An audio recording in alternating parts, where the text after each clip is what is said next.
Welcome everyone, তোমাদের সবাইকে স্টুডিওতে স্বাগতম। তোমরা সবাই কেমন আছো? আশা করি ভালো আছো, আমিও ভালো আছি। তো তোমাদের জন্য একটা বিশেষ সুযোগ আসতে চলেছে, সেটা লঞ্চ হতে চলেছে আগস্টে। সেটা হলো আমাদের স্টুডিওর গ্রুপসের তরফ থেকে আরম্ভ ব্যাচ। এই আরম্ভ ব্যাচে তারাই অ্যাডমিশন নেবে যারা তাদের প্রিপারেশনকে, বোর্ড এক্সামের প্রিপারেশনকে বা যেই নিট, এইসব যে প্রতিযোগিতামূলক যে পরীক্ষাগুলো, এগুলোর যারা প্রিপারেশনকে আরও বেটার করতে চাও, তারা এই ব্যাচে এনরোল করতে পারো।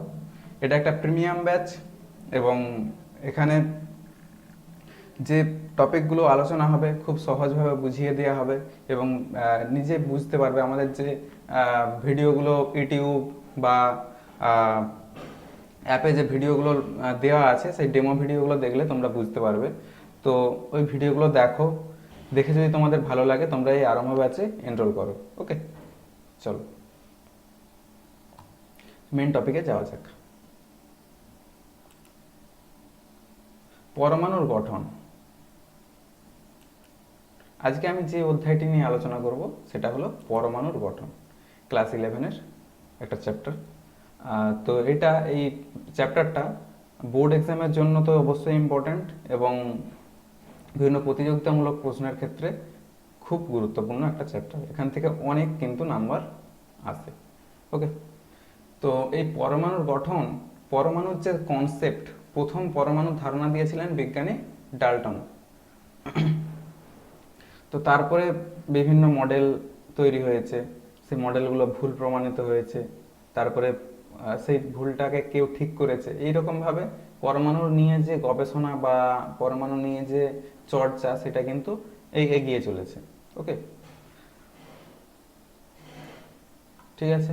তো প্রথমে এই চ্যাপ্টারটা কিভাবে প্রথম থেকে শেষ করব, মানে প্রথম থেকে শেষ পর্যন্ত কিভাবে আলোচনা করব, তার একটা রোড ম্যাপ দেখে নাও।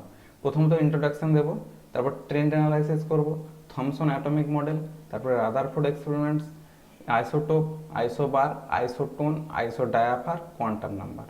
ওকে, তাহলে ইন্ট্রোডাকশন পার্ট প্রথমে দেবো, তারপর ট্রেন্ড অ্যানালাইসিস করব, Thomson atomic model, Rutherford experiment, isotope, isobar, isotone, isodiaphere, quantum number. Okay, চলো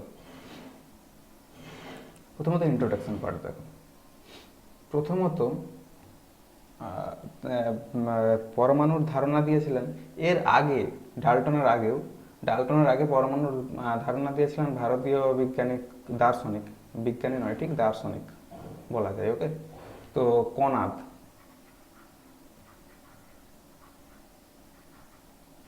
ভারতীয় দার্শনিক কনাদ প্রথম পরমাণু নিয়ে ধারণা দিয়েছিলেন। তো তারপরে পরমাণু নিয়ে যিনি ধারণা দিয়েছিলেন বিজ্ঞানী ডাল্টন, তিনি কি বলেছিলেন? মৌলের ক্ষুদ্রতম অবিভাজ্য কণা হলো পরমাণু। কিন্তু পরবর্তীকালে এই পরমাণুকেও ভাঙা গিয়েছিল, অবিভাজ্য নয় বিভাজ্য করা গিয়েছিল। সেখান থেকে কি কিছু স্থায়ী কণা আছে। স্থায়ী কণা কি কি? Electron, electron, proton, proton, neutron, neutron. Okay, কিছু অস্থায়ী কণাও আছে, যেমন পাইমেসন, পাইমেসন, তারপরে ধরো নিউট্রিনো, নিউট্রিনো, এগুলো সব অবিভাজ্য কণা। এই সরি, অবিভাজ্য বলছি, অস্থায়ী কণা। ওকে, তাহলে ডাল্টন যে ধারণাটা দিয়েছিল সেই ধারণাটা ভুল। ওকে, তারপরে বিভিন্ন মডেল তৈরি হলো। তারপরে যিনি এগিয়ে এসেছিলেন পরবর্তীকালে, অনেকটা যুক্তিযুক্ত অনেকটা মতামত নিয়ে যিনি এগিয়ে এসেছিলেন, তার নাম থমসন। থমসন ইলেকট্রন আবিষ্কার করেছিলেন।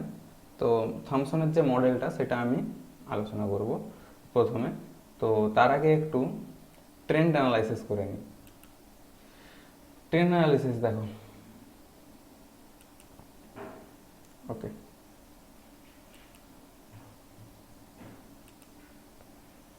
দেখো এইখানে যে প্রথমের দিকের যে অংশটা, অর্থাৎ ইলেকট্রন, প্রোটন, নিউট্রন, যে আবিষ্কার, তারপরে রাদারফোর্ডের পারমাণবিক মডেল ও তার সীমাবদ্ধতা, পরমাণু ক্রমাঙ্ক, পারমাণবিক সংখ্যা, আইসোটোপ, আইসোবার, এই জায়গাটা থেকে WBCHSC-তেও কোনো কোশ্চেন কিন্তু খুব একটা আসে না 2013 থেকে 16 পর্যন্ত।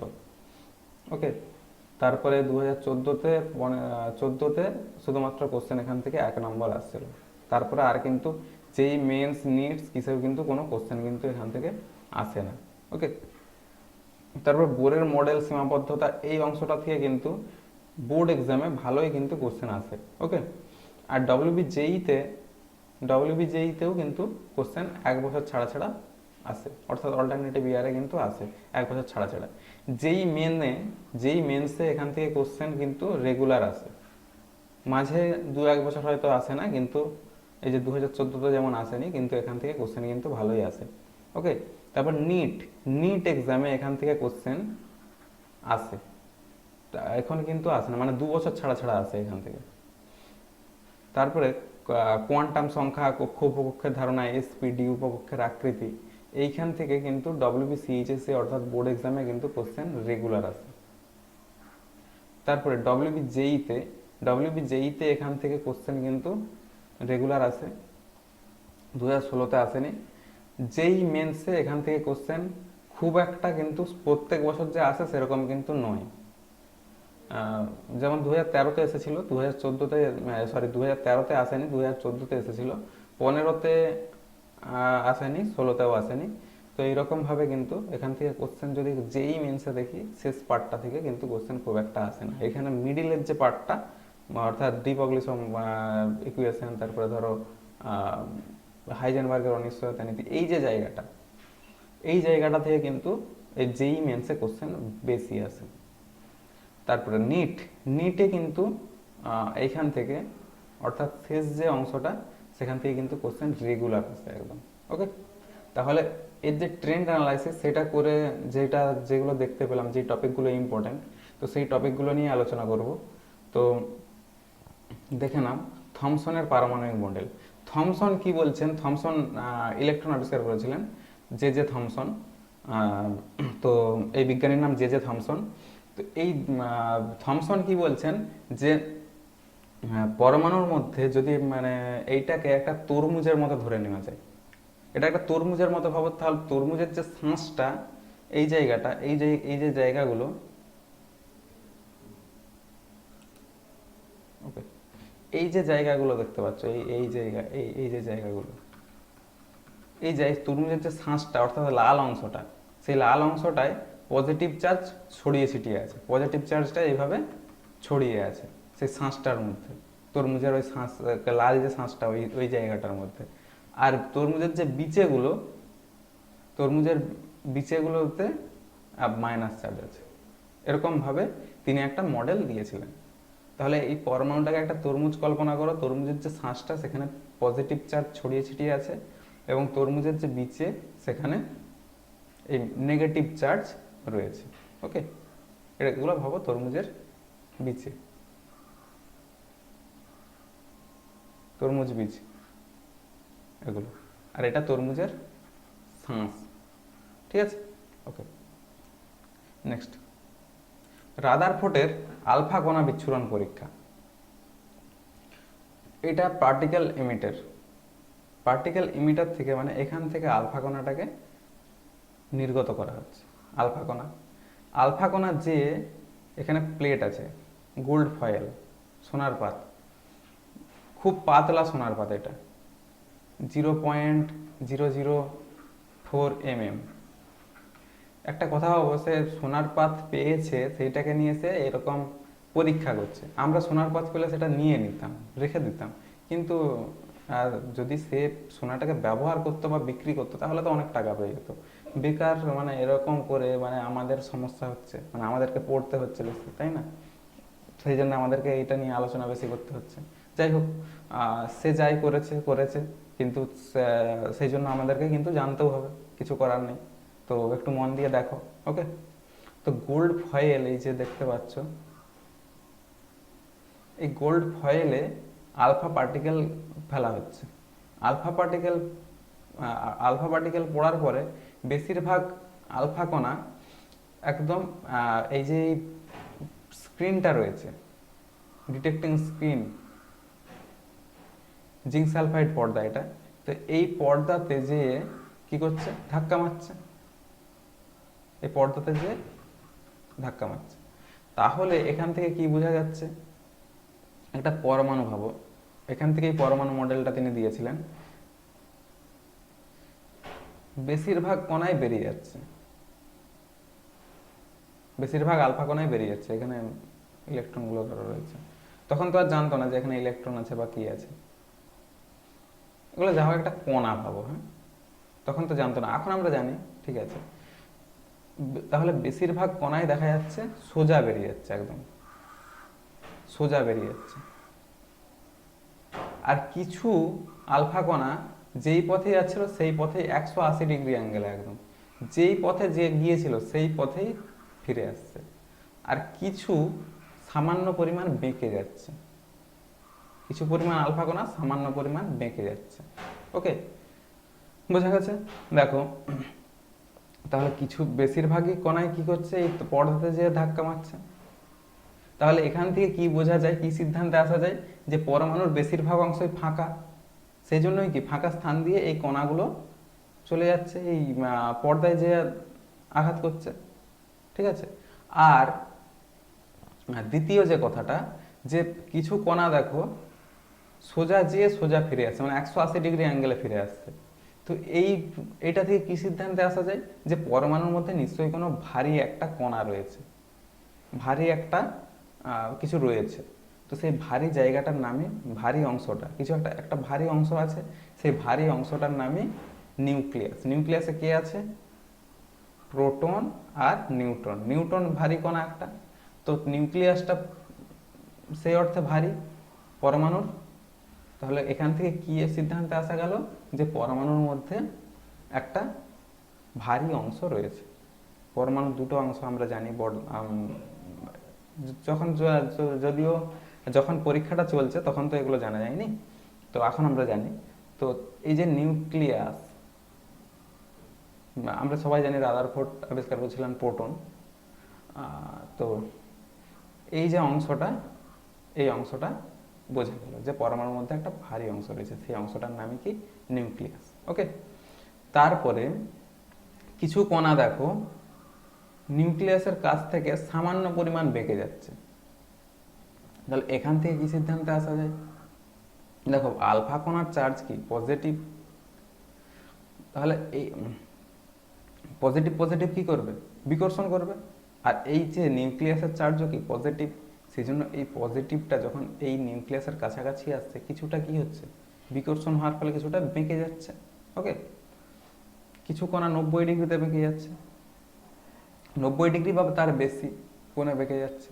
ওকে, তো এই ছিল তাহলে রাদারফোর্ডের আলফা কণা বিচ্ছুরণ পরীক্ষা। চলো এবার দেখে নাও আইসোটোপ। আইসোটোপ কোনগুলোকে বলবো, আইসোটোপ, আইসোটোপ কোনগুলো দেখো, যেগুলোর আমরা নিচে কি লিখি, যেমন ইউরেনিয়াম। তাহলে পরমাণু ক্রমাঙ্ক একই, অর্থাৎ প্রোটন সংখ্যা একই, কিন্তু নিউট্রন সংখ্যা আলাদা। নিউট্রন সংখ্যা আলাদা বা ভর সংখ্যাও আলাদা, ঠিক আছে, যাই বলি না কেন, নিউট্রন সংখ্যা আলাদা হলে ভর সংখ্যা আলাদা হবে, এটা স্বাভাবিক। তো ধরো ইউরেনিয়াম 92 235, আরেকটা ধরো এরকম ইউরেনিয়াম 92 238। ইউরেনিয়ামের দুটো, তাহলে এই দুটো কি আইসোটোপ। কারণ কি, প্রোটন সংখ্যা একই, প্রোটন সংখ্যা সমান, নিউট্রন সংখ্যা বা ভর সংখ্যা আলাদা, সেই জন্য এইগুলো দুটো পরস্পরের কি আইসোটোপ। তাহলে ইউরেনিয়ামের দুটো আইসোটোপ, বোঝা গেল। আইসো বার, আইসো মানে কি সমান, আর বার মানে ভর, তাহলে ভর সংখ্যাটা সমান। এই ক্ষেত্রে দুটো পরমাণুর ভর সংখ্যা সমান, ভর সংখ্যা সমান কিন্তু প্রোটন সংখ্যা আলাদা, তো সেগুলোকে বলা হয় পরস্পরের আইসোবার। ওকে, যেমন উদাহরণ দিই, আর্গন,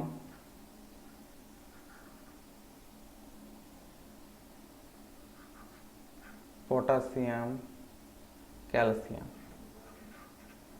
আর্গনের পরমাণু ক্রমাঙ্ক কত? 18, 19, 20।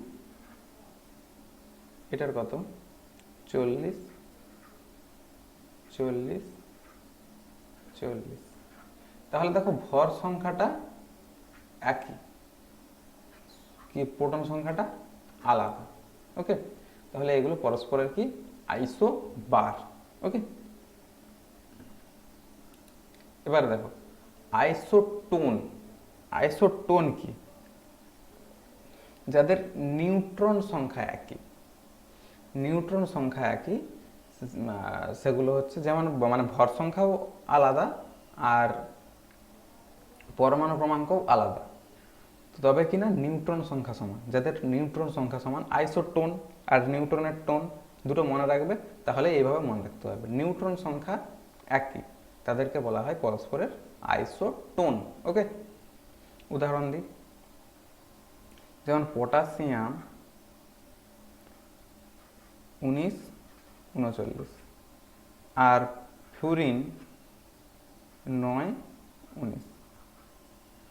তাহলে এই ক্ষেত্রে নিউট্রন সংখ্যা কত? 39 মাইনাস 19, 39 থেকে 19 বিয়োগ করলে কত হবে? 20।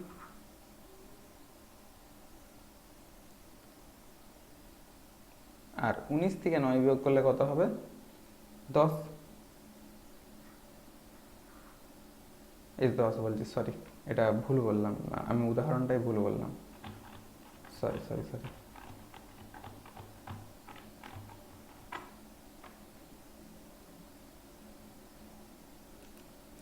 Sorry, isotone. আইসোটোনের উদাহরণ হবে এসআই। এসআই, সিলিকন, ফসফরাস আর সালফার। ওকে, তাহলে এটা কত? 14, এটা কত? 15, এটা কত? 16। আচ্ছা, এটার ভর সংখ্যা 30, 31, 32। তাহলে এটা নিউট্রন সংখ্যা কত? 30 মাইনাস 14 কত হবে? 16। এটার ক্ষেত্রেও কত হবে? 16। এটার ক্ষেত্রেও কত হবে? 16। তাহলে নিউট্রন সংখ্যা একই, কিন্তু ভর সংখ্যা, পরমাণু ক্রমাঙ্ক আলাদা, প্রত্যেকেরই আলাদা, সেগুলোকে বলা হয় পরস্পরের আইসোটোন। ওকে, এবার আছে আইসো ডায়াফার। আইসো ডায়াফার, যেমন ধরো পটাশিয়াম 19, 39, তারপর ফ্লুরিন 9, 19। এইটা, তাহলে এইটা নিউট্রন সংখ্যা কত? 20। এক্ষেত্রে নিউট্রন সংখ্যা কত? 10। আর এটা কি? প্রোটন, মানে নিউট্রন মাইনাস প্রোটন, এই সংখ্যাটা একই হবে। নিউট্রন মাইনাস প্রোটন, নিউট্রন এবং প্রোটনের পার্থক্য সমান, নিউট্রন এবং প্রোটনের সংখ্যার পার্থক্য সমান, তাদের পরস্পর বলা হয় আইসো ডায়াফার। তাহলে এইটা প্রোটন আর এটা নিউট্রন পেয়ে গেছি, তাহলে নিউট্রন থেকে প্রোটন যদি মাইনাস করি, তাহলে এই ক্ষেত্রে প্রোটন কত? এটা কি? প্রোটন। এটাও কি? প্রোটন। তাহলে এই ক্ষেত্রে নিউট্রন মাইনাস প্রোটন কত হবে? নিউট্রন মাইনাস প্রোটন সমান 1। এক্ষেত্রেও নিউট্রন মাইনাস প্রোটন সমান কত? 1। ওকে, তাহলে এরা পরস্পরের আইসো ডায়াফার। ওকে, চলো আইসো স্টার। এবার দেখো আইসো স্টার।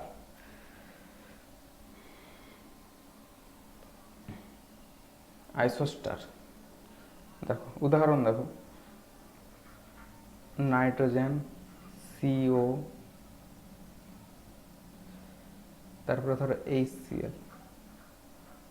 HCl, fluorine. তাহলে নাইট্রোজেনের মোট প্রোটন সংখ্যা কত? 14। CO, কার্বন মনোক্সাইড, প্রোটন সংখ্যা কত? 14।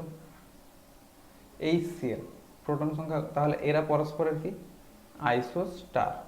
এন আর এন, এন এর কত 7 আর এই এনটারও কত 7, তাহলে 7 7 কত 14, আর কার্বনের কত 6 আর এটা কত 8, 8 6 14, তাহলে এরা পরস্পরের আইসো স্টার। তারপরে ধরো HCl আর ফ্লুরিন, HCl কত হচ্ছে 1 আর 17, সব মোট 18, আর ফ্লুরিন F2 কত 18, তাহলে এরাও পরস্পরের আইসো স্টার। তাহলে আইসো স্টার বোঝা গেছে। ওকে,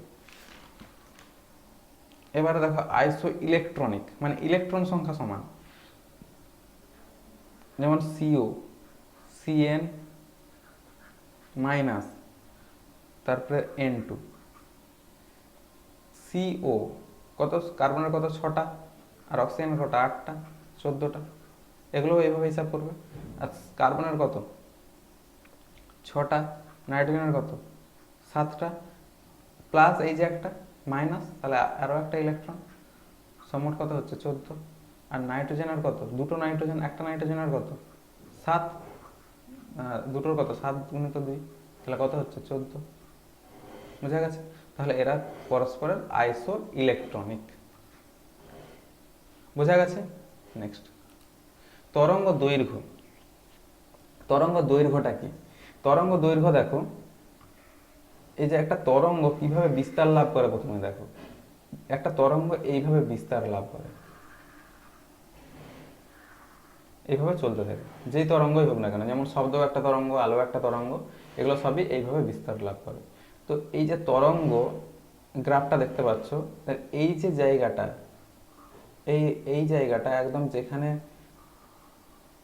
এই কোণাটা, এই যে যখন এই যে তরঙ্গের শীর্ষে উঠছে, শীর্ষ মানে মাথা, তো এই শীর্ষে যখন থাকছে এই জায়গাটাকে বলা হয় তরঙ্গের, এই পজিশনটাকে বলা হয় তরঙ্গ শীর্ষ, তরঙ্গ শীর্ষ। ওকে, আর এই জায়গাটাকে বলা হয় তরঙ্গ পাদ, তরঙ্গ পাদ। তাহলে এইটাও একটা তরঙ্গ শীর্ষ, এটাও একটা তরঙ্গ শীর্ষ, দুটো তরঙ্গ শীর্ষের মধ্যে যে ডিস্টেন্স সেইটাকে বলা হয় তরঙ্গ দৈর্ঘ্য। আবার দুটো তরঙ্গ পাদের মধ্যেও যে ডিস্টেন্স ল্যামডা দিয়ে প্রকাশ করা হয়, তরঙ্গ দৈর্ঘ্যকে ল্যামডা দিয়ে প্রকাশ করা হয়, তো সেইটাকেও বলা হয় তরঙ্গ দৈর্ঘ্য।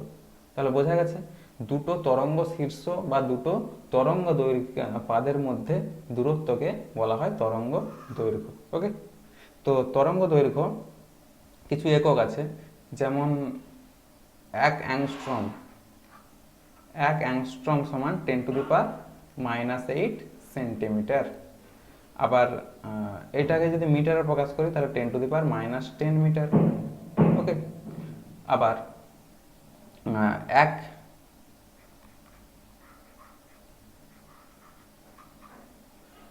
মাইক্রোমিটার, 1 মাইক্রোমিটার মানে কত 10⁻6 সেন্টিমিটার, 10⁻6 মিটার, মিটার।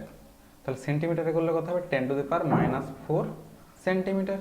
ওকে, আবার ন্যানোমিটার যদি বলি, এককগুলো কিন্তু জেনে রাখো, 1 ন্যানোমিটার সমান, ন্যানোমিটার মানে 10⁻9, তাহলে 10⁻9 মিটার, বা এটাকেই বলতে পারি সমান 10⁻7 সেন্টিমিটার। ওকে, এবারে দেখো আরও কিছু একক দেখে নাও। 1 পিকোমিটার, 1 পিকোমিটার সমান 10⁻12 মিটার, এটা সমানই আবার বলতে পারি 10⁻10 সেন্টিমিটার। ওকে, তাহলে এককগুলো বোঝা গেছে প্রত্যেকটা একক। অ্যাংস্ট্রম মানে কত 10⁻10 মিটার, মাইক্রোমিটার মানে 10⁻6 মিটার, ন্যানোমিটার মানে 10⁻9 মিটার, পিকোমিটার মানে 10⁻12 মিটার। ওকে, এবারে আসো কম্পাঙ্ক। কম্পাঙ্ক কি? কম্পন যুক্ত অঙ্ক।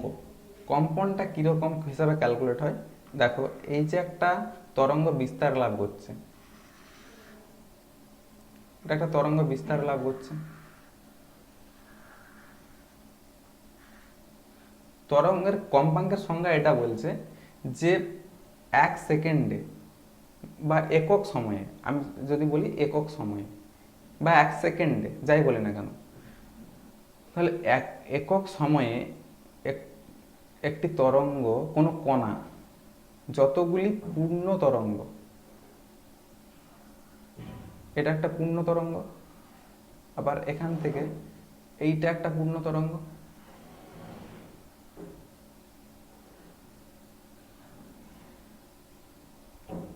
যতগুলি পূর্ণ তরঙ্গ সম্পন্ন করে। তাহলে 1 সেকেন্ডে বা একক সময়ে কোনো কণা যতগুলি পূর্ণ তরঙ্গ সম্পন্ন করে সেটাকে বলা হয় তার কম্পাঙ্ক। ওকে, তাহলে ধরো এই কোনো কণা এইখান থেকে এইখানকে গেছে, তাহলে তার কম্পাঙ্কের মান কত? 1। আবার যদি এইখান থেকে আবার ধরো এইখানকে গেছে, যদি এইখানকে যায়, তাহলে কম্পাঙ্কের মান কত হবে? 2। যদি আরো একটা সম্পন্ন করে,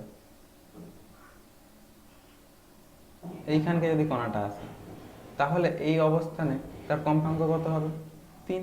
যদি 1 সেকেন্ডে যদি এতটা চলে আসে, 1 সেকেন্ডে এতটা এলো, এইখানকে এলো, তাহলে তার কম্পাঙ্ক কত? 1। 1 সেকেন্ডে ধরো এইখানকে এলো, তাহলে তার কম্পাঙ্ক কত? 2। ধরো এইখানকে এলো, তার কম্পাঙ্ক কত? 3। ওকে, তো কম্পাঙ্কের কিছু একক আছে। প্রথমত একক যেটা আছে হার্টজ, Hz এইভাবে লেখা হয়। আরেকটা হয় সিপিএস। সিপিএস মানে cycle per second. Cycle per second মানে 1 সেকেন্ডে যতগুলো পূর্ণ তরঙ্গ তৈরি করে সেটাকে বলা হয় সিপিএস বা সাইকেল পার সেকেন্ড। ওকে, ঠিক আছে।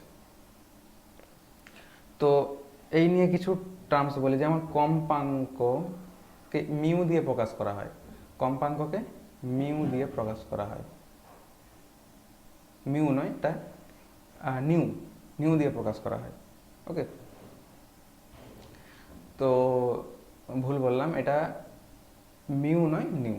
আমি প্রথমে মিউ বলেছিলাম, তার জন্য সরি, এটা হবে নিউ। ওকে,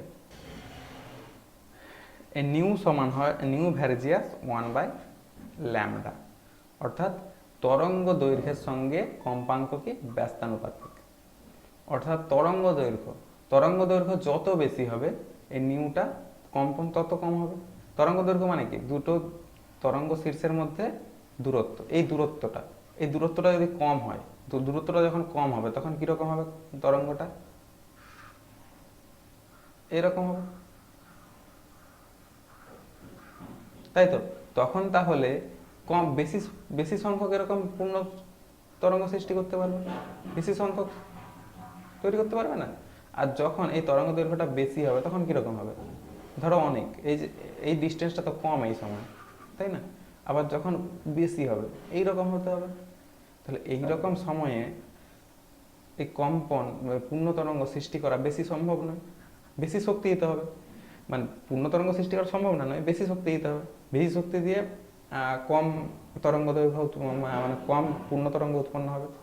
তো এই ডিস্টেন্সটা যাওয়া আর এই ডিস্টেন্সটা যাওয়া দুটো কি একই? এটা তো অনেক বেশি যেতে হচ্ছে এটার থেকে, তাই না? তাহলে সেই জন্য এই কম্পাঙ্ক তরঙ্গ দৈর্ঘ্যের সঙ্গে কি ব্যস্তানুপাতিক। বোঝা গেছে? এটা মনে রাখবে একটু। এবারে দেখো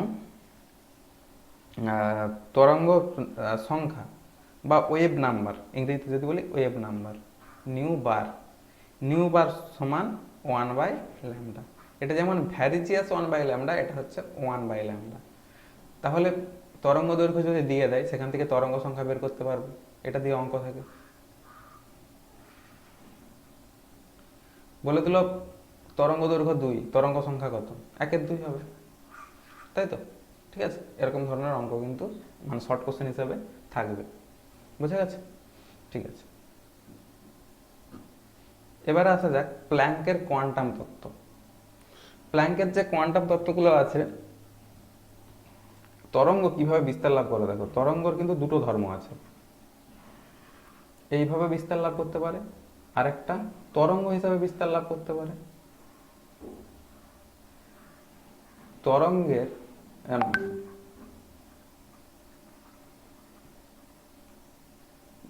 একটা কণার দুটো ধর্ম আছে, একটা কণার মধ্যে দুটো ধর্ম আছে। একটা হচ্ছে কণা ধর্ম আর একটা হচ্ছে তরঙ্গ ধর্ম। তাহলে তো কোনো কণা এইভাবে তরঙ্গ আকারেও বিস্তার লাভ করতে পারে বা এরকম সোজাসুজিও বিস্তার লাভ করতে পারে। তো যেভাবেই করুক ই সমান, তাহলে প্ল্যাঙ্ক যেটা বলছেন যে ই ভ্যারিজিয়াস নিউ, মানে শক্তি এই কম্পাঙ্কের সমানুপাতিক। প্ল্যাঙ্ক বলছেন শক্তি কম্পাঙ্কের সমানুপাতিক। কম্পাঙ্ক মানে কি? প্রতি সেকেন্ডে বলতে একক সময়ে যতগুলো পূর্ণ কম্পন সৃষ্টি করতে হবে। তাহলে ধরো বেশি সংখ্যক পূর্ণ কম্পন সৃষ্টি করতে হবে, পূর্ণ তরঙ্গ দৈর্ঘ্য সৃষ্টি করতে, তাহলে বেশি সংখ্যক সৃষ্টি করতে হলে, বেশি সংখ্যক যদি পূর্ণ তরঙ্গ সৃষ্টি করতে হয় তাহলে কিরকম এরকম এরকম এরকম এরকম এরকম এরকম বেশি সংখ্যক হতে হবে, তাই না? তাহলে এখানে কম্পনটা ভাইব্রেশনটা কি হবে? বেশি হবে, তাই তো? আবার যদি এটা কমিয়ে দেওয়া হয় কিছুটা, ধরো এইরকম এরকম হচ্ছে, তখন কি কম্পনটা খুব একটা বেশি হচ্ছে না, তাই তো? আবার যদি আরো কমিয়ে দেওয়া হয় এই সংখ্যাটাকে, এই এখানে পূর্ণ তরঙ্গ কতগুলো আছে? অসংখ্য আছে, বেশি আছে, এটার থেকে বেশি আছে। আবার যদি এইরকম করি, এখানে কম আছে, তাই তো? কম সংখ্যক তৈরি করতে হচ্ছে একক সময়ে কম সংখ্যক তৈরি করতে হবে, ঠিক আছে? তাহলে এইখানে এনার্জিটা কি হচ্ছে? কম লাগছে অনেক। এখানে কি ভাইব্রেশনটা বেশি হচ্ছে, এখানে ভাইব্রেশনটা সেই তুলনায় একটু কম হচ্ছে, এখানে ভাইব্রেশনটা কি হচ্ছে? অনেক কম হচ্ছে, তাই না? তাহলে শক্তির সঙ্গে কি সমানুপাতিক। এই জায়গাটা বোঝা গেছে কি? তাহলে আমি এগোচ্ছি, এবারে আসি ই ভ্যারিজিয়াস তুললে একটা কনস্ট্যান্ট আছে, সেই কনস্ট্যান্টটা এইচ। ই সমান এইচ নিউ। এই এইচটাকেই বলা হয় Planck constant. Planck constant Planck constant E সমান এইচ নিউ। নিউ সমান কি আমরা জানি? C by lambda. তাহলে H into C by lambda. তাহলে ই সমান এইচ নিউ আর এইচ সি বাই ল্যামডা। এই সূত্রটা মনে রাখবে, এটা দিয়ে অঙ্ক থাকে, ঠিক আছে? ওকে, এবার আছে প্ল্যাঙ্ক কনস্ট্যান্টের মান কত।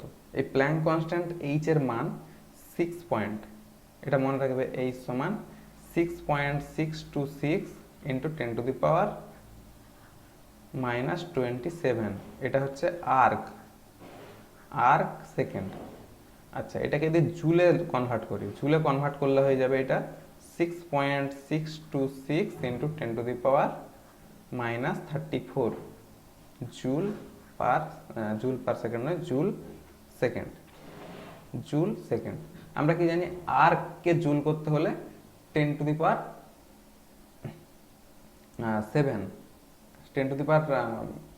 7 দিয়ে ভাগ করতে হয়, তাই তো? কারণ 1 জুল সমান আমরা কি জানি? 10 টু দি পাওয়ার 7 আর্ক। ওকে, তাহলে যখন জুল করব তার 10 টু দি পাওয়ার 7 দিয়ে ভাগ করতে হবে, তাই তো? ওকে,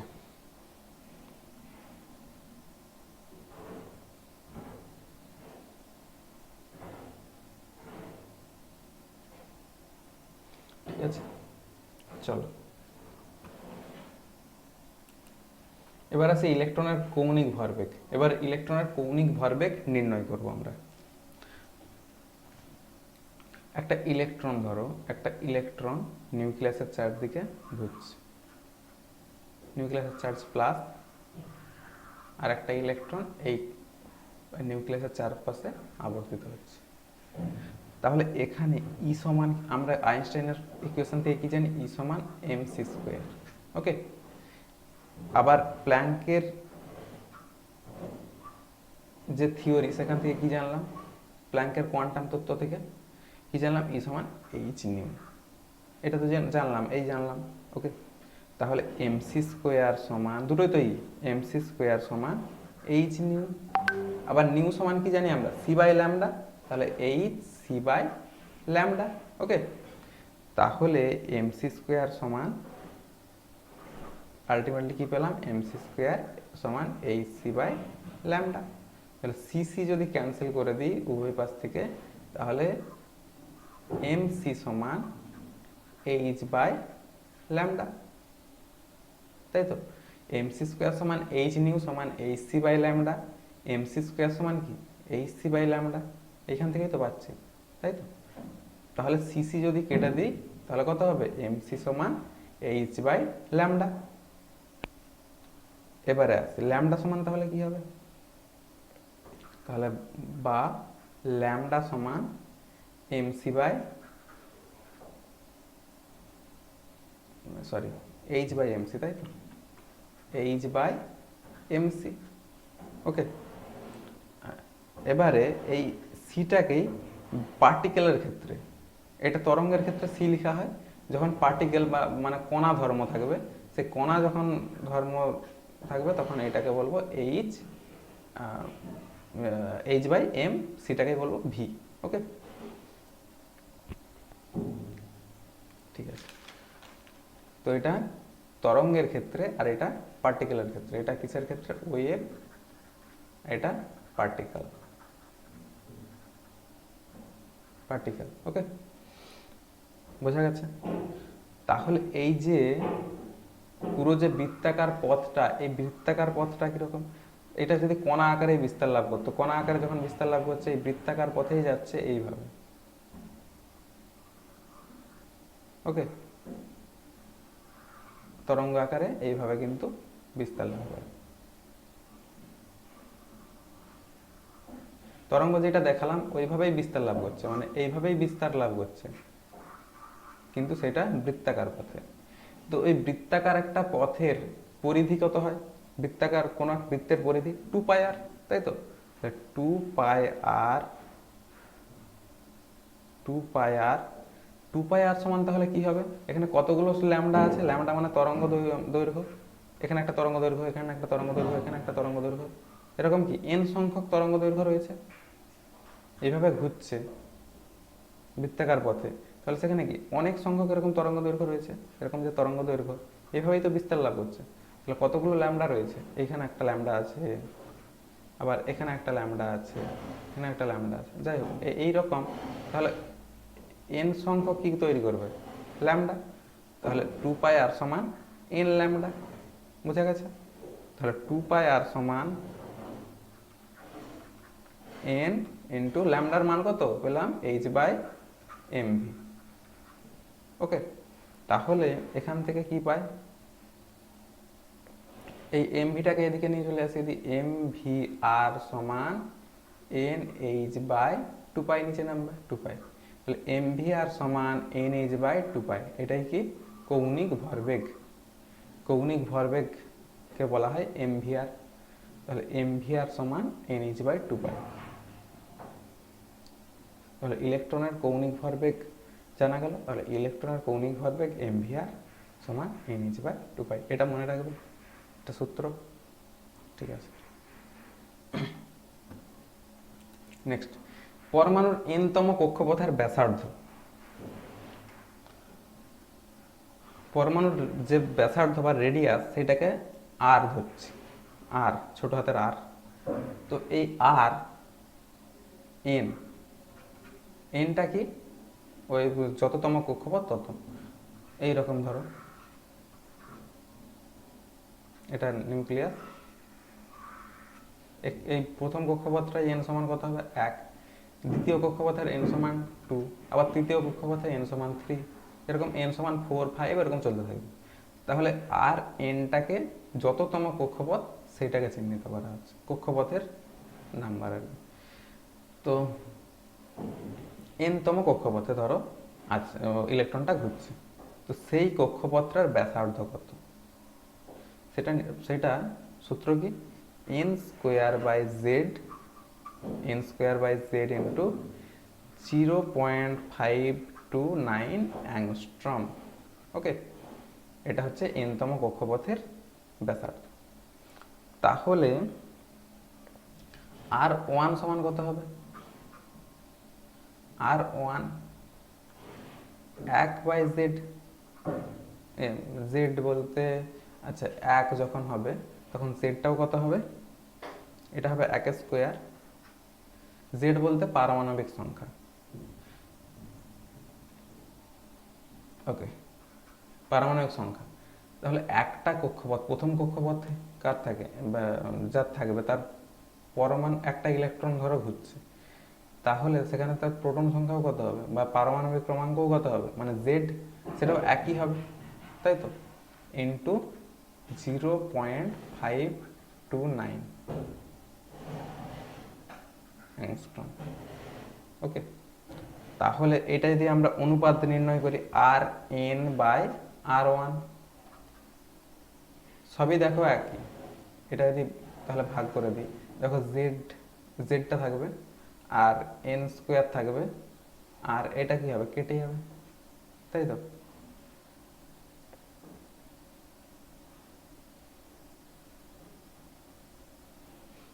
তাহলে কি আলটিমেটলি কি আসছে, এন স্কোয়ার বাই জেড, তাই তো। তাহলে আর এন বাই আর ওয়ান সমান, অর্থাৎ এনতম কক্ষপথের ব্যাসার্ধ এবং প্রথম কক্ষপথের ব্যাসার্ধের অনুপাত সমান কি, এন স্কোয়ার বাই জেড, ঠিক আছে। ওকে, এবারে দেখো হাইজেনবার্গের অনিশ্চয়তা নীতি। ধরো ইলেকট্রন বা তার সমধর্মী কোনো কণা, ইলেকট্রন বা ইলেকট্রন জাতীয় কোনো কণা বিস্তার লাভ করছে এইভাবে, এটা ধরো ইলেকট্রন, ইলেকট্রনটা এইভাবে বিস্তার লাভ করছে ধরো, তাহলে যে কোনো একটা মুহূর্তে, ধরো এই মুহূর্তে ইলেকট্রনটা এইভাবে রান করছে, মানে গতিশীল, যে কোনো একটা মুহূর্তে, এই এই জায়গাটায় ধরছি আমি, যে কোনো একটা মুহূর্তে, এই মুহূর্তের কথা ভাবছি, এই জায়গায় যে ভরবেগটা হবে এবং যে পজিশন হবে, যে অবস্থানটা, অর্থাৎ পজিশন বা আরেকটা কি মোমেন্টাম, মানে ভরবেগ অর্থাৎ পি, দুটো কিন্তু একসাথে সঠিকভাবে নির্ণয় করা কখনো সম্ভব নয়, কিছু ত্রুটি থাকে। যেমন ধরো এটার প্রথমে পজিশন ছিল x1, সেখান থেকে পজিশন হলো x2, তাহলে x2 মাইনাস x1 সমান ডেল এক্স। আবার পজিশনের কথা হলো, এবারে আসি মোমেন্টাম ছিল ধরো প্রথমে p1 হলো p2, তাহলে p2 মাইনাস p1 সমান ডেল পি। তাহলে এটা কি পেলাম, এটা অবস্থানজনিত ত্রুটি আর এটা ভরবেগের ত্রুটি। তাহলে কোনোটাই কি সঠিকভাবে বলা সম্ভব নয়, একসাথে সঠিকভাবে বলা কিন্তু সম্ভব নয়, এটাই হচ্ছে হাইজেনবার্গের অনিশ্চয়তা নীতি, ঠিক আছে। পি মানে কি জানি আমরা, এম ভি, ভর ইন্টু বেগ, তাহলে ভর এম আর বেগ ভি, তাহলে ডেল এম ভি। এম তো কনস্ট্যান্ট, কোনো একটা কণার ভর তো আর পরিবর্তন হবে না, তাহলে এম ডেল ভি, ভিটা পরিবর্তন হবে, এম ডেল ভি। হাইজেনবার্গের অনিশ্চয়তা নীতি কি বলছে, del X into del P greater than equal to H by 4 pi. H by 4 pi থেকে 4 পাই সমান হবে এই দুটোর গুণফল, অর্থাৎ ভরবেগের ত্রুটি এবং অবস্থানের ত্রুটি দুটোর যে গুণফল, সেটা এইচ বাই 4 পাইয়ের মানের থেকে বেশি বা সমান হবে, এটা বলছেন কে, হাইজেনবার্গ। সেটার ম্যাথমেটিক্যাল এক্সপ্রেশন, এটা মনে রাখবে, এটা দিয়ে অঙ্ক থাকে, ওকে।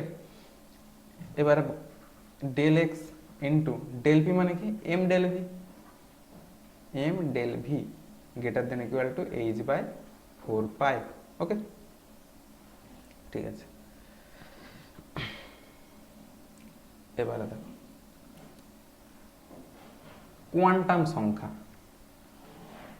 কোয়ান্টাম সংখ্যা কি কি, প্রথমত মুখ্য কোয়ান্টাম সংখ্যা, গৌণ কোয়ান্টাম সংখ্যা, তৃতীয়ত চৌম্বকীয় কোয়ান্টাম সংখ্যা, ঘূর্ণন কোয়ান্টাম সংখ্যা। ইংরেজিতে যদি বলি, principal quantum number, azimuthal quantum number, magnetic quantum number, তারপরে স্পিন কোয়ান্টাম নাম্বার। ওকে, তো প্রথমত আসা যাক মুখ্য কোয়ান্টাম সংখ্যা। মুখ্য কোয়ান্টাম সংখ্যা কি? এই যে নিউক্লিয়াসকে কেন্দ্র করে ধরো ঘুরছে, ইলেকট্রনগুলো তো ঘুরছে নিউক্লিয়াসকে কেন্দ্র করে। তো এই যে প্রথম কক্ষপথ, এই ক্ষেত্রে n সমান 1, মানে কক্ষপথের সংখ্যা। আচ্ছা, এই যে 4টা কোয়ান্টাম নাম্বার বললাম, এইটা একটু বুঝিয়ে দিই কোয়ান্টাম সংখ্যা ব্যাপারটা। আচ্ছা, ধরো প্রথমত কিরকম ব্যাপারটা, রাজ্যের একটা দেশ, আমাদের যে দেশ ভারতবর্ষের মধ্যে কি রয়েছে? আচ্ছা, তোমার যদি অবস্থান বলতে হয় বা ঠিকানা বলতে হয়, প্রথমত গ্রাম বলতে হয়, তারপরে কি বলতে হয়, পোস্ট অফিস বলতে হয়, তারপরে থানা, তারপরে জেলা, রাজ্য, এরকম স্তর আছে। তো একটা দেশ কথা, আমাদের দেশ ভারতবর্ষের কথা ভাবো, ভারতবর্ষের মধ্যে ভারতবর্ষ একটা পুরোটা দেশ। আমি এইভাবেই দেখাচ্ছি, ম্যাপ আঁকছি না। তো এইভাবে এটা একটা ধরো ভারতবর্ষের ম্যাপ নয় কিন্তু, এটা পুরোটা একটা ভারতবর্ষ। ওকে, একটা দেশের মধ্যে কি থাকে? রাজ্য থাকে কিছু, অনেকগুলো রাজ্য আছে, অনেক রাজ্য আছে, যদিও রাজ্যের মধ্যে কোনো গ্যাপ নেই, মানে আমি বলছি স্যার। তাহলে দেশের মধ্যে কি থাকে? রাজ্য। তাহলে এটা পুরোটা কি দেশ, তার মধ্যে কি আছে? অনেকগুলো রাজ্য আছে, তার মধ্যে আমরা একটা রাজ্যে আছি। তাহলে আমাদের যে অবস্থান বা আমাদের যে ঠিকানাটা বলার পরেই বা লোকেশনটা বলার পরে, ট্র্যাক করার পরে কিভাবে জানা যায় যে ভারতবর্ষের পশ্চিমবঙ্গ রাজ্যের পশ্চিম মেদিনীপুরের কোন একটা জায়গায় আছে, ঘাটালে আছে কি বেলদায় আছে কি কেশিয়াড়িতে আছে, যেখানে হোক, এইভাবে কিন্তু আমরা লোকেশন ট্র্যাক করে খুঁজে বের করি, তাই তো? তো যে কোনো একটা মানুষকে এইভাবে কিন্তু আমরা খুঁজে বের করি, খুঁজে পাই। সেরকম কোন একটা ইলেকট্রন কোথায় আছে না আছে সেইটাকেও জানার জন্য এইরকম পদ্ধতিগুলো তৈরি করা হয়েছে। তাহলে রাজ্যের মধ্যে কি থাকে? আবার জেলা থাকে কিছু, জেলার মধ্যে কিছু মহকুমা থাকে, তাই তো? তো এইরকম ভাবে তাহলে একটা দেশের মধ্যে কি থাকে? রাজ্যের মধ্যে কি থাকে? অনেকগুলো জেলা থাকে। সেরকম মুখ্য কোয়ান্টাম সংখ্যা সেরকমই ব্যাপার। তাহলে মুখ্য কোয়ান্টাম সংখ্যা কি? কোনো কারো দেশ বলা হলো, তাহলে মুখ্য কোয়ান্টাম সংখ্যা দিয়ে কারো কি প্রপার অবস্থান ঠিক করা সম্ভব না, কিন্তু সে কোথাটায় আছে ঠিক সেটা কিন্তু সম্ভব নয়। একটা ভারতবর্ষ এত বড় একটা দেশ, বা বাংলাদেশে বলে দিল এত বড় একটা দেশ, বা চায়না বলে দিল, তো এত বড় একটা দেশ, তো সেই জায়গায় কি করে তাকে খুঁজবো? তো তার জন্য তার প্রপার লোকেশন দরকার। তো প্রথমত এইটা জানার জন্য, মানে যদি আমি সে কোন দেশে আছে সেটা জানার জন্য, মানে এটা জাস্ট আমি বোঝানোর জন্য বললাম, এটা আমি ভূগোল পড়াচ্ছি না মোটেও, এটা কিন্তু কেমিস্ট্রি, ভুলে যাবে না যে তুমি কেমিস্ট্রি পড়ছো, এগুলো জাস্ট আমি বোঝানোর জন্য বললাম। তাহলে ইলেকট্রনের প্রাথমিক অবস্থান জানার জন্য এই মুখ্য কোয়ান্টাম সংখ্যা, মানে কোন কক্ষপথে আছে সেইটুকু বোঝা যায়।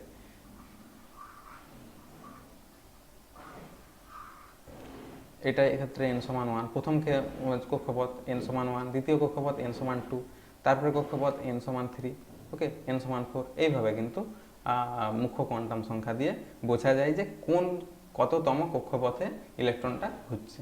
ওকে, এবার আছে গৌণ কোয়ান্টাম সংখ্যা। গৌণ কোয়ান্টাম সংখ্যা মানে এই ক্ষেত্রে কি? রাজ্য, তাই তো? সে কোন রাজ্যে আছে এটা বোঝা যাবে, বা এই পরমাণুর ক্ষেত্রে সে কোন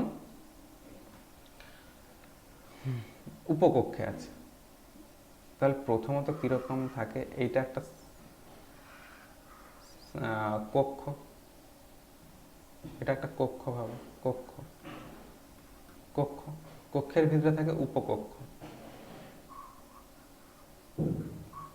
ইংরেজিতে বলা হয় সেল, এগুলোকে বলা হয় সাবসেল বা উপকক্ষ।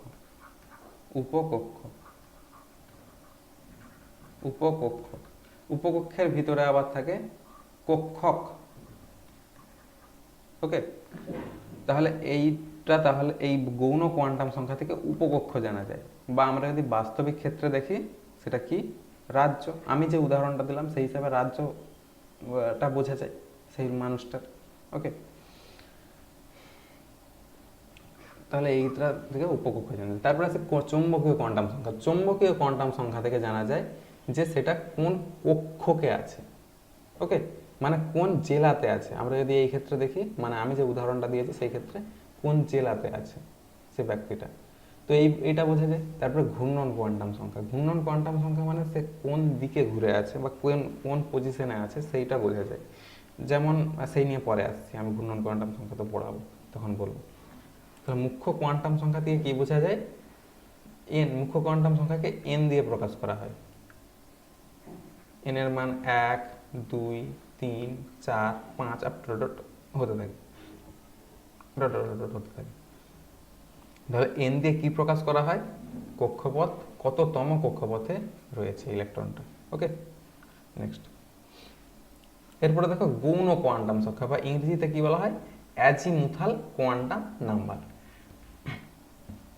গৌণ কোয়ান্টাম সংখ্যার সাহায্যে বোঝা যায় যে কোন উপকক্ষে রয়েছে, ওই কক্ষের কোন উপকক্ষে রয়েছে, সেটা বোঝা যায় গৌণ কোয়ান্টাম সংখ্যা থেকে।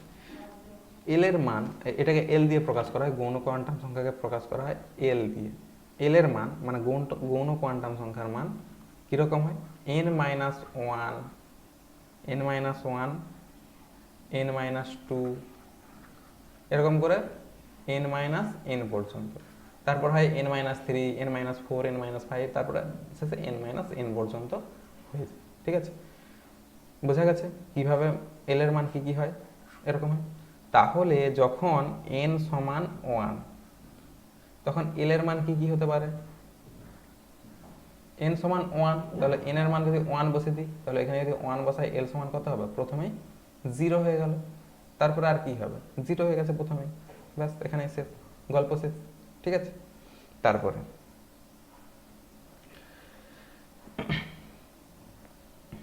n সমান যখন 2, তাহলে প্রথমে এলটা কত হবে? 2 বসায়, 2 মাইনাস 1, তাহলে কত হবে? 1।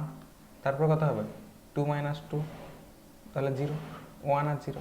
n সমান যখন 3, তখন এল সমান কত কত হতে পারে? প্রথমত 3 বসাই, এখানে যদি 3 বসিয়ে দিই, কত হবে? 2। তারপর কত? n মাইনাস 2, তাহলে 3 মাইনাস 2, 1। তারপর কত হবে? 3 মাইনাস 3 মানে কত? 0, তাহলে 2, 1, 0। ওকে, তারপরে n এর মান কত? 4। 4 যদি হয়, এল সমান কত হবে? 3। প্রথমে n মাইনাস 1, তারপর n মাইনাস 2, মানে 4 মাইনাস 2, 2, 4 মাইনাস 3, 1, 4 মাইনাস 4, 0, 3, 2, 1, 0। এইখানে তাহলে 0, তাহলে কি হতে পারে? এস। আচ্ছা, ওই যে কক্ষ, উপকক্ষগুলো, ওগুলোকে এস, পি, ডি, এফ এইভাবে চিহ্নিত করা হয়। তাহলে এখানে কি হবে? এস। আর এখানে কি হবে? তাহলে এস, পি, একের জন্য পি, এস, পি, ডি। 3 নম্বর যে কক্ষ, সেখানে কি কি আছে, কি কি উপকক্ষ আছে? S, P, D. তারপরে দেখো এস, পি, ডি, এফ, 4টা তো এল পাওয়া গেছে, মানে গৌণ কোয়ান্টাম সংখ্যা কটা পাওয়া গেছে? 4টা। চারটার নাম কি? S, P, D, F. Okay, ঠিক আছে, এইটা হলে তোমাদের গৌণ কোয়ান্টাম সংখ্যা। এবারে দেখে নাও, এই যে এস, এটাকে 1s, এক নম্বর কক্ষপথ 1, আর এস। এরকম কোশ্চেন দিবে যে 1s যে কক্ষ,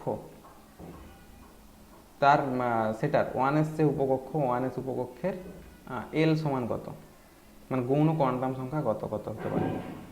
তাহলে এখানে কত হবে? 2s, এই যে s, আর 2p, তারপরে কি হবে? 3s, 3p, 3d।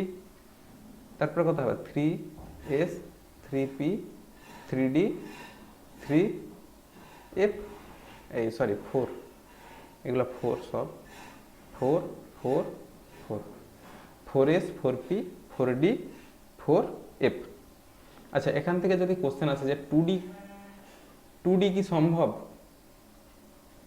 আচ্ছা, 2d কি সম্ভব? আচ্ছা, 2d হলে, 2d যদি হয়, যে 2তে এল কি কি হবে? এল সমান কত কত হবে? 1, 0, তাই তো? 1 আর 0 হয়। আর 1, 0 মানে কি? এস আর পি। এস আর পি সম্ভব, ডি কি সম্ভব? ডি কিন্তু সম্ভব নয়, সেই জন্য 2d কিন্তু সম্ভব নয়। এরকম কিন্তু বিভিন্ন কোশ্চেন কিন্তু আসে। ঠিক আছে? তাহলে গৌণ কোয়ান্টাম সংখ্যা বোঝা গেল ভালোভাবে। এবার আছে চৌম্বকীয় কোয়ান্টাম সংখ্যা। চৌম্বকীয় কোয়ান্টাম সংখ্যা, দেখো এইগুলো যেগুলো দেখতে পাচ্ছ এগুলো কিন্তু আমি আগেই পড়িয়েছি। যে মুখ্য কোয়ান্টাম সংখ্যা যখন n হয় তখন কি থাকে 1s, তারপরে যখন 2 হয় গৌণ কোয়ান্টাম সংখ্যা কি হয় 0 1, যখন 3 হয় 0 1 2 হয়। ওকে, তারপরে কত হয় 0 1 2 হয়, 0 1 2। যখন 4 হয় তখন কত হয় 0 1 2 3, মানে কি এটা 1s, এটা 2s 2p, তারপরে 3s 3p 3d, তারপরে 4s 4p 4d 4f, এরকম হয়। ওকে, এবার আছে চৌম্বকীয় কোয়ান্টাম সংখ্যা। চৌম্বকীয় কোয়ান্টাম সংখ্যা যেগুলো দেখতে পাচ্ছ এগুলো তোমরা এখনো কিন্তু শেখোনি, ঠিক আছে? আমি শেখাচ্ছি। ওকে, দেখো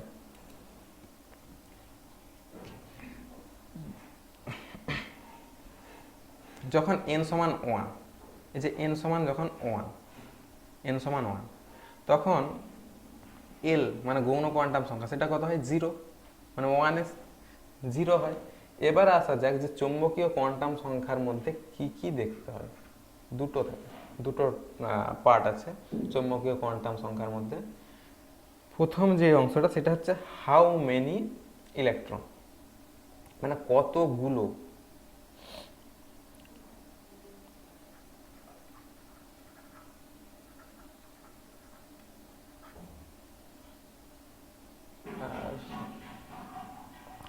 হাউ মেনি নাম্বার, মানে কতগুলো কোয়ান্টাম সংখ্যা। আর আরেকটা হচ্ছে which,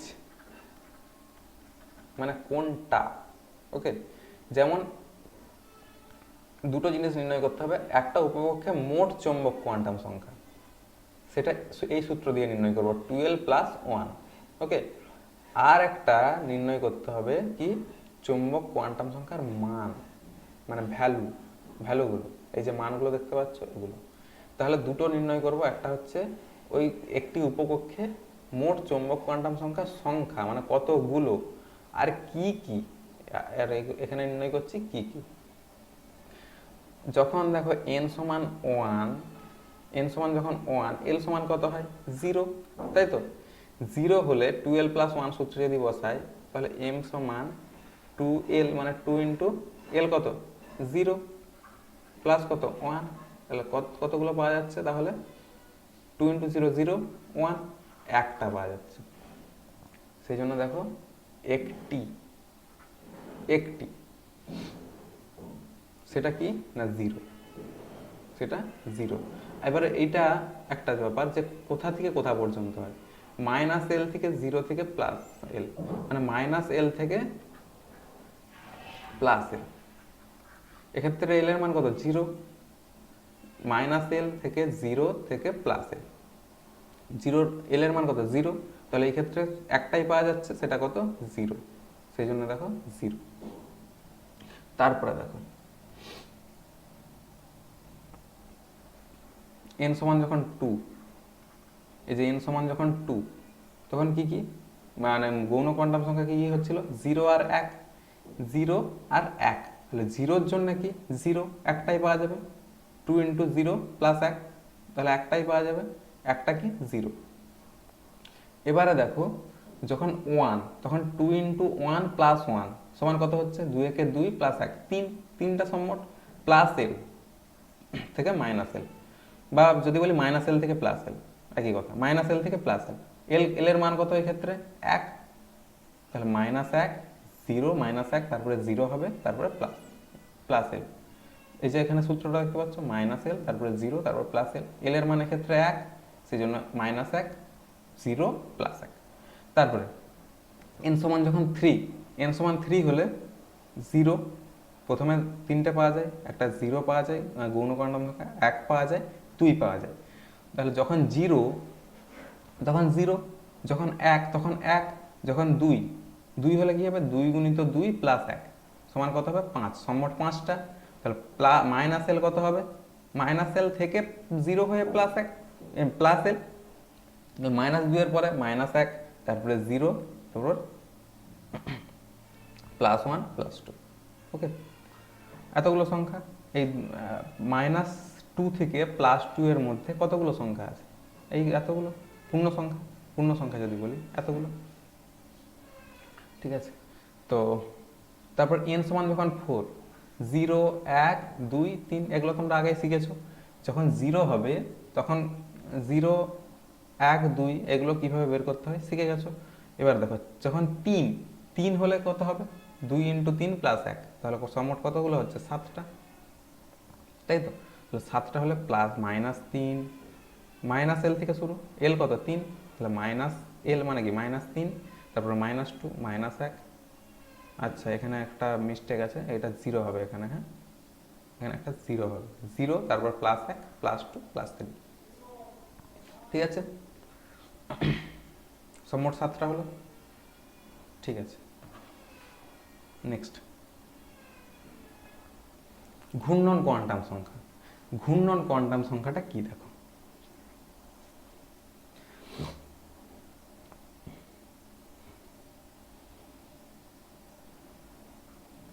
S P T F,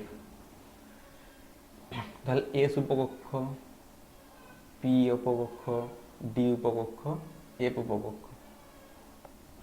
S যে উপকক্ষটা, সেখানে যে ম্যাগনেটিক কোয়ান্টাম নাম্বার মানে চুম্বকীয় কোয়ান্টাম সংখ্যা, সেটা সর্বোচ্চ কত হয়েছিল? 1।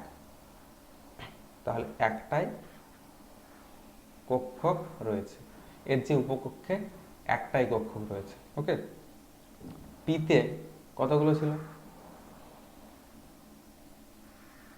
পিতে 3টে, তাই তো? পি এর ক্ষেত্রে n সমান, এক্ষেত্রে n সমান কত? 1 নম্বর যে কক্ষ, সেখানে n সমান 1, তাহলে সেই যে সূত্রটা 2, এক্ষেত্রে l কত পাওয়া গিয়েছিল? 0, তাই তো?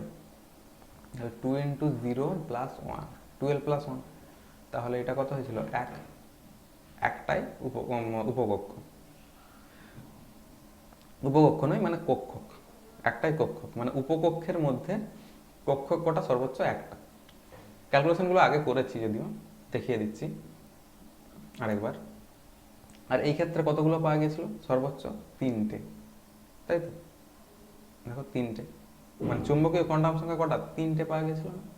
আর এই ক্ষেত্রে কটা চুম্বকীয় কোয়ান্টাম সংখ্যা? 5টা, দেখে 7টা। তাহলে কক্ষক কতগুলো হবে? পি উপকক্ষে কক্ষক 3টে, ডি উপকক্ষে কক্ষক কতগুলো হবে? 5টা, 5টা। এফ উপকক্ষে কক্ষক কতগুলো হবে? 7টা। 1 2 3 4 5 6 7, ওকে, 7টা। এবারে এইগুলো কেমন দেখতে, দেখতে কেমন সেটা নিয়ে পরে আসছি। আগে আরেকটু বলে নিই যে ইলেকট্রন জোড়ায় জোড়ায় থাকে, সর্বোচ্চ ইলেকট্রন থাকতে পারবে কিন্তু তাহলে 2টো। এক্ষেত্রে 3টে কক্ষক আছে, সর্বোচ্চ ইলেকট্রন থাকতে পারবে 2 × 3, তাহলে 6টা। এক্ষেত্রে 2 × 5 10, 2 × 7 14। তাহলে এফ উপকক্ষে কতগুলো ইলেকট্রন থাকতে পারে? সর্বোচ্চ 14টা। ডি উপকক্ষে সর্বোচ্চ কতগুলো ইলেকট্রন থাকতে পারে? 10টা। পি উপকক্ষে সর্বোচ্চ কতগুলো ইলেকট্রন থাকতে পারে? 6টা। এসে 2টো। ঘূর্ণন কোয়ান্টাম সংখ্যা কি নির্দেশ করে? না অভিমুখ নির্দেশ করে, ঘূর্ণনের অভিমুখ। এইটা উপর দিকে আছে, এটা হবে +1/2, এটা ঘূর্ণন নিচের দিকে, এটা হবে -1/2। জাস্ট ঘূর্ণনের দিকটাকে বোঝানোর জন্য, আর কিছু না। ধরো এরকম দেওয়া যাচ্ছে, 3টা ইলেকট্রনই উপর দিকে আছে, তাহলে +1/2 +1/2 +1/2। এইভাবে কি বোঝানো হচ্ছে? শুধু যে ঘূর্ণনের অভিমুখটা কোন দিকে আছে। ধরো এরকম নিচের দিকে আছে, তাহলে কি হবে? -1/2 -1/2, এরকম। ধরো এইরকম আছে, এইরকম একটা উপর দিকে একটা নিচের দিকে, তাহলে +1/2 আর -1/2। ওকে, বোঝা গেছে ঘূর্ণন কোয়ান্টাম সংখ্যা। নেক্সট আছে যে কক্ষকগুলো বললাম, অর্থাৎ যে অরবিটালগুলো, এই যে এইগুলো, এটা পুরোটা কক্ষক, এগুলো পুরোটা একটা কক্ষক। এর মধ্যে যে এই যে ঘরগুলো দেখতে পাচ্ছ, এই যেখানে ইলেকট্রনগুলো আছে ওইটাকে বলা হয়, ওইগুলোকে বলা হয় কক্ষক। পি এর ক্ষেত্রে তিনটে আছে, এস এর একটাই আছে। আর পি এর তিনটে এর নাম আছে, পি এর তিনটের নাম হচ্ছে P X, P Y, P Z. আর ডি এর তিনটের নাম P X Y, D, D X Y, D Y Z, D, D, D Z X, তারপরে D X square minus Y square, আর ডি জেড স্কোয়ার। ওকে, এরকম আছে।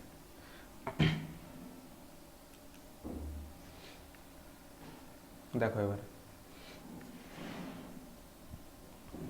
এই যে 1s যেটা দেখতে পাচ্ছ, 1s,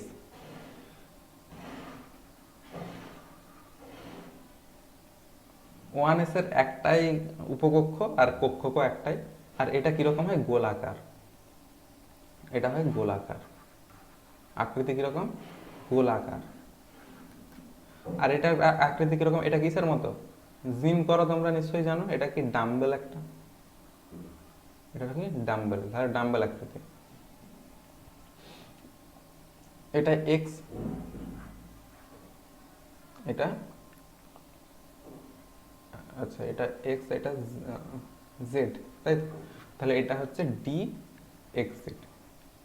এই কক্ষকটার নাম কি বা অরবিটালটার নাম কি, ডি এক্স জেড, জেড হবে এক্স জেড। ওকে, আবার এইটা দেখো এরকম আছে। আর এই সোজাসুজি এইভাবেই রয়েছে, তাহলে এইটা,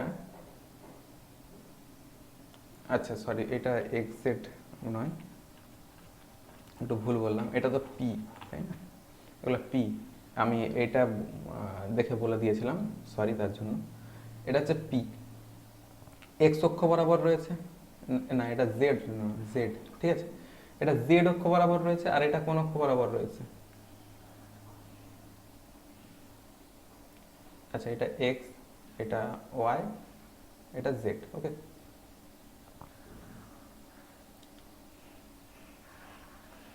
আচ্ছা এটা জেড, এটা ওয়াই, এটা ধরো এক্স,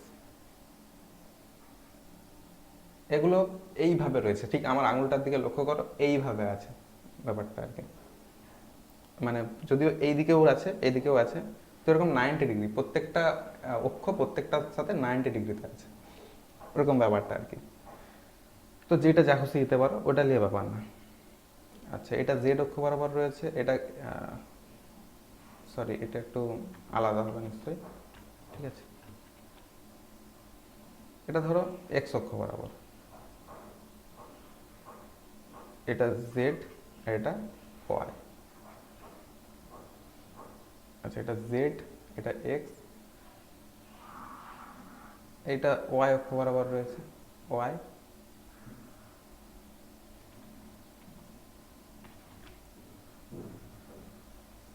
আচ্ছা জেড হয়ে গেছে, এক্স হয়ে গেছে, ওয়াই, আচ্ছা এটা এক্স, এটা ওয়াই, এটা জেড। তাহলে এইটা কোন অক্ষ বরাবর আছে ডাম্বেলটা, জেড অক্ষ বরাবর, তাহলে এটা পি জেড, তাহলে এটা কোন অরবিটাল বা কোন কক্ষক, পি জেড কক্ষক। আর এটা কোন অক্ষ বরাবর, এক্স অক্ষ বরাবর রয়েছে, তাহলে এটা পি এক্স। এটা ওয়াই অক্ষ বরাবর রয়েছে, তাহলে এটা পি ওয়াই। ওকে, এটা দেখো এবারে এটার আকৃতি কিরকম, মানে এই ডি উপকক্ষের, এগুলো কিসের, পি এর, আর এগুলো হচ্ছে ডি এর। ডি উপকক্ষ, ডি এর কতগুলো উপকক্ষের, কতগুলো কক্ষক, 5টা, 1টা 2টা 3টা 4টা 5টা, 5টা রয়েছে। তাহলে এটা কিরকম, ডবল ডাম্বেল, দুটো ডাম্বেল দেখতে পাচ্ছ, ডবল ডাম্বেল। আর এই যে আরেকটা জিনিস বলে নিই, এই যে এইগুলোকে বলা হয় নোড, এক একটা নোড। আর এই যে বিন্দুটা এখানে, এইটাকে বলা হয় নোডাল পয়েন্ট, নোডাল বিন্দু বা নোডাল পয়েন্ট। ওকে, বোঝা গেছে? তাহলে এইটা তো গোলাকার, এর নোডাল পয়েন্ট নেই, নোড নেই, কোনো নোডাল পয়েন্ট নেই। আর এই যে দেখতে পাচ্ছ এই যে মেঘ, এই মেঘের মতো এই যে জায়গাটা, এটাকে বলা হয় ইলেকট্রন মেঘ। ঠিক আছে, এটাকে বলা হয় ইলেকট্রন মেঘ। ইলেকট্রন মেঘ জিনিসটা কিরকম বলে নি, যে এই যে ইলেকট্রনগুলো ঘুরছে, একটা পাখার ব্লেডের কথা ভাবো, পাখাটা এখন বন্ধ থাকে, তিনটা ব্লেডকে বোঝা যায়। এবারে যখন ঘুরতে থাকে তখন ওই যে দ্রুত গতিতে যখন ঘুরতে থাকে একটা মেঘের মতো দেখা যায়। ওই তিনটা পাতকে কি আলাদা করে বোঝা যায়? বোঝা যায় না। ওরকম যদি পাতের সংখ্যা বাড়ানো হয়, ওই ক্লাউডের যে ঘনত্বটা ওইটা আরো বাড়তে থাকবে। বা পাতের সংখ্যা, ওই পাখাটার পাত যদি তিনটা জায়গায় দুটো করে দেওয়া হয়, বা একটা তো করা যাবে না, একটাও করা যাবে, যাবে নি নয়, যাবে। তো তাহলে কি হবে? ঘনত্বটা অনেক কম হবে,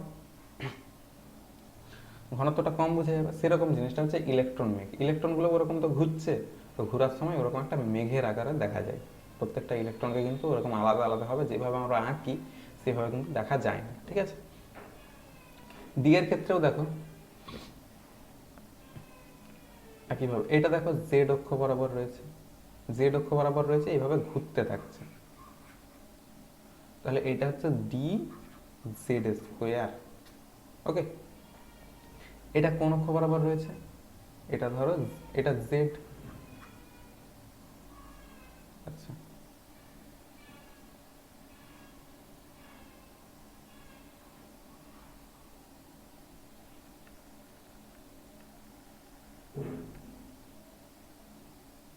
ঠিক আছে, তো এভাবে আছে, এটা এক্স আর এটা হচ্ছে জেড, তাহলে এটা কি হবে? D X Z. ওকে, আচ্ছা, এইটা এইভাবে আছে, তাহলে এটা কি হবে? এটা এক্স আর এটা ওয়াই। দুটোর মধ্যে তফাৎ দেখো, এটা কিন্তু এই যে নোডগুলোকে কিন্তু টাচ করেনি। ঠিক আছে, এই নোডটাকে কিন্তু টাচ করেনি, সেইভাবে বেরিয়ে গেছে। এটাও কোনো নোডকে টাচ করেনি, এক্স আর জেড ছিল, সেই এক্স জেড হয়েছে। কিন্তু এইটা নোডের উপর দিয়ে যাচ্ছে, এই অক্ষগুলো, এটা এক্স, এটা ওয়াই, তাহলে এটা হবে D X square minus Y square. Okay, আচ্ছা, আচ্ছা, এইটা দেখো, এটা ওয়াই আর এটা এক্স, তাহলে এটা ডি এক্স ওয়াই। আচ্ছা, এইটা ওয়াই আর এটা জেড, তাহলে এইটা কি হবে? D Y Z. বোঝা গেছে? তাহলে ডি এক্স ওয়াই, তাহলে এটা এক্স অক্ষ, এটা ওয়াই অক্ষ, নোডগুলো এটা নোডাল পয়েন্ট হবে, এই জায়গাটা নোডাল পয়েন্ট হবে। ওকে, তাহলে এটা ডি এক্স ওয়াই আর এটা কি? D Y Z. এটা কি? D X Z, D X square minus Y square, এটা ডি জেড স্কোয়ার। সেটা কিরকম? এই জেড অক্ষটা এর অক্ষের উপর দিয়ে যাবে, মানে নোডের, এই নোডের উপর দিয়ে যাবে, নোডগুলোর উপর দিয়ে, এবং এইভাবে ঘুরতে থাকবে, নিজে একটা ওই জেড অক্ষের উপরেই ঘুরতে থাকবে, সেই জন্য এটা ডি জেড স্কোয়ার। ঠিক আছে, বোঝা গেছে? এবার এফ যে অরবাইটাল বা এফ কক্ষক, তার যে আকৃতিগুলো, সেগুলো কিন্তু এঁকে বোঝানো সম্ভব নয়। তোমাদেরকে দেখিয়ে দিচ্ছি, ঠিক আছে,